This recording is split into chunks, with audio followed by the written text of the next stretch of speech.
G'day folks, time for a bit of an update. And I know Brad's getting withdrawal symptoms, so he wants to see a video. I thought I'd just show you the Nissan engine as I've got it at the moment. I just got the flywheel back on and remounted on the stand. Sump's been painted, it's nice and clean.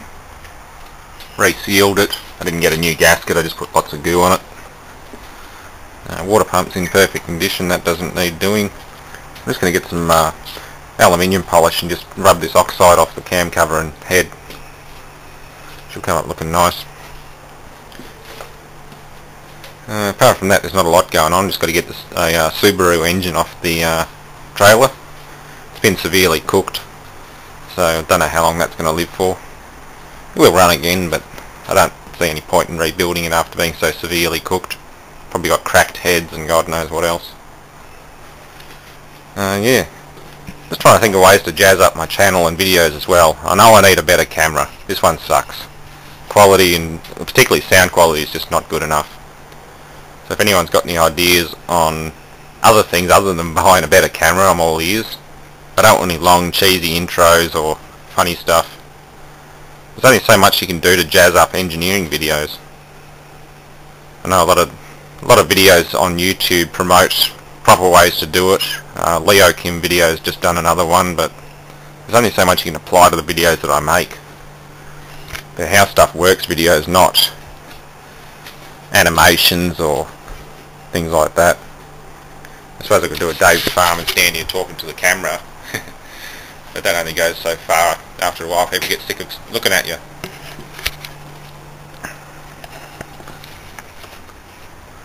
So yeah, any inputs appreciated. We'll see how we can make this bigger. I know that YouTube's talking about partnership on some of my videos, but I don't know whether anyone wants to have ads all over them. The worst instances I've seen of partnership, you have a 15-second ad before each video and you can't even bypass it. You have to watch some bullshit commercial on razors or televisions or something like that first. I'm just looking at a good channel called US Auto Industry channel. Got some really cool old advertisements and how things work, facts on friction, drilling for oil, how diesel or history of diesel. Really cool shit. But as far as my own videos are concerned, well, do people want to see ads and things on my videos and possibly get me a bit of money, or I'd be better off staying away from the partnership and keep my videos ad free. So yeah, input on that's appreciated. Do you or don't you want ads, and how do you reckon you could jazz up a compressor autopsy video or something like that? And I'm not talking about silly stuff like lots of fire and blowing shit up. You can only go so far with that too. After a while it just gets a bit childish. But it's always fun to see things like that, so yeah. You're doomed if you do, you're doomed if you don't. I found when you've got a subject in a video like this, particularly an instructional one or an engineering one, I find there's not much point in standing in front of the camera and talking about it when you really want to be looking at the item while I'm talking about it.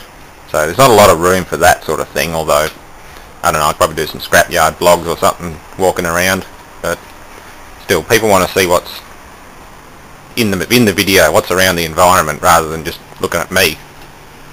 So that's sort of a bit out of the question at the moment, but I'll throw a bit more content and odd things in.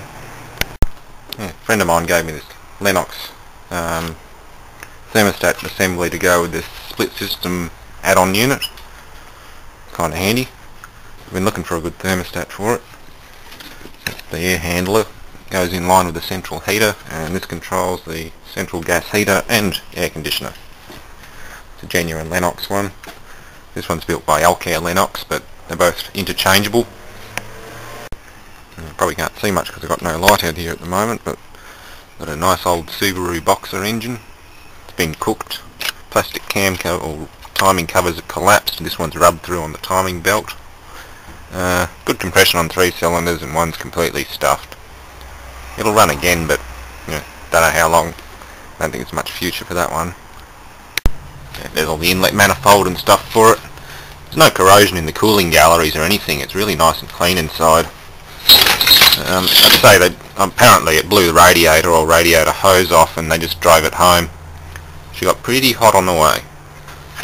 I drove it, parked it, and then sold it for parts.